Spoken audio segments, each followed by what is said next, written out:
ये मिसरा लिखें, नगोयम बजुज गीबत मादरम। तो अब यहाँ जो मादरम में मीम है ये खुद के माना में है, यानी ये है नगोयम बजुज गीबत मादर खुद, कि मैं अपनी माँ के अलावा किसी की गीबत नहीं करूँगा। ये मेरे ख्याल में उनका इमाम आज़म अबू हनीफा का कौल है, कि आपने फरमाया कि मैं गीबत, ऐसी कुछ बात है कि मैं गीबत किसी और की तो नहीं करता, लेकिन अगर कोई थोड़ी बहुत की तो अपनी माँ की करूँगा, ताकि मेरी कुछ नेकियाँ जो कुछ हुई तो वो उनकी खाते में चली जाएं। एक ज़ौक़ी जुमला है, जो ज़ौक़ की बिना पर जो जुमले कहा जाते हैं उनका और जो शरई फतवा दिया जाता है उसमें ज़मीन आसमान का फ़र्क होता है। लोग इसमें फ़र्क नहीं करते। ये वो ज़माना आ गया है कि इसमें बहुत सोच समझ कर गुफ्तगू करनी चाहिए, ख़ासकर जब आप लोगों के सामने गुफ्तगू कर रहे हो।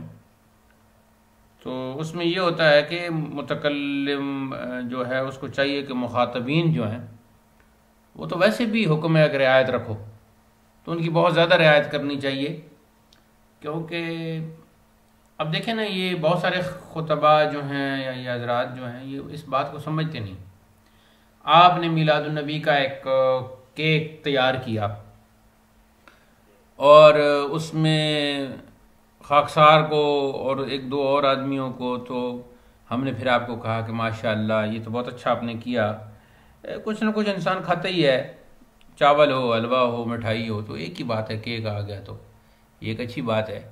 लेकिन अब चूँकि मैं ख़िताबत करता हूँ, मैं अवाम में बतौर ख़तीब भी मशहूर हूँ, तो जब मैंने कहा कि ये आपने बहुत अच्छा किया तो उसका असर डबल ट्रिपल फोर नंबर पता नहीं कितना वो नंबर तक चला गया, और उस पूरे इलाके में लोगों ने केक का एहतमाम करना शुरू कर दिया।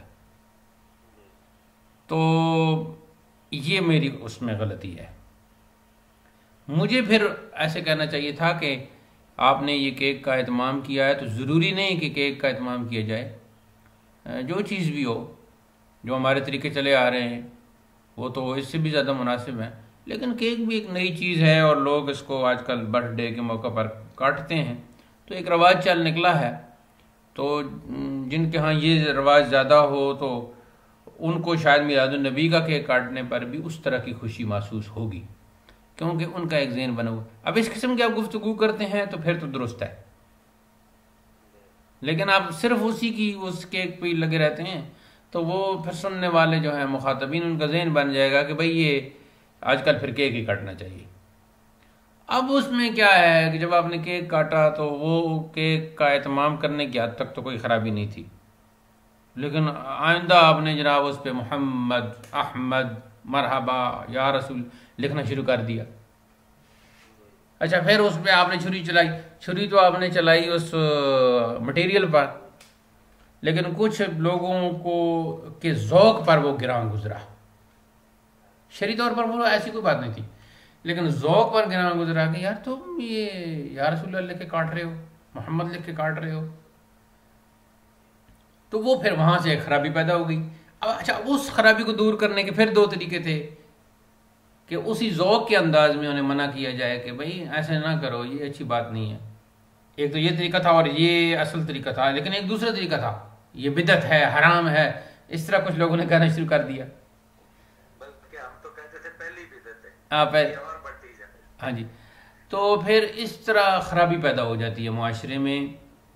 तो इसलिए मुतकल्लिम जो है ना उसको बहुत सोच समझ के बोलना चाहिए और मुखातबीन को सामने रखना चाहिए। हाँ, वो एक केक के हवाले से जो बात चूँकि बात मैंने कर दी तो फिर आपके जहन में आती रहेगी कि मैं ज़ाती तौर पर मुझे अच्छा नहीं लगता ये। हाँ जी, वैसे भी केक काटना और ये तरीका मुझे पसंद ही नहीं, तो इसलिए जब वैसे ही नहीं पसंद तो मीलादुन्नबी के मौके पर तो और कहना चाहिए। लेकिन अगर किसी ने ऐसा कर लिया तो उसने गलत नहीं किया, उसने मौजूदा रवाज को सामने रखा है, लेकिन अलबत्ता उसमें एहतियात करे कि ऊपर कोई शेर ना लिखे, कमली वाला आ गया और फिर उसी कोई काटना शुरू कर दे। फन का मुजाहरा अगर करना है केक से तो वो किसी दूसरे तरीके से भी किया जा सकता है। उसमें आप